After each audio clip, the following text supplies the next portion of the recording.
Okay, I know it's been a long time, but we're back and we're doing an experiment.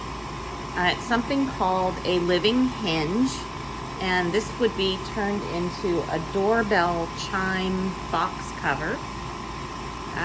We've never done a cut like this before, and Cameron's not sure if the dimensions are really gonna exactly line up with what we've got. So what he's doing is he's making this cut out of cardboard to see how well it will fit and how it will work. But basically what it does is it takes wood or acrylic and it cuts it in a way that makes it flexible, bendable, so that it'll, you can make a bracelet, you can make a lamp cover, you can make, basically anything that's going to curve. Like a lot of people use it for like a notebook binding kind of a thing, with like a wood notebook.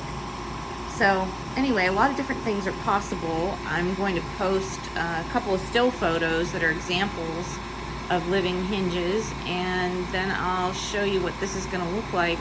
This cut is going to take 10 minutes to process, so we'll be back.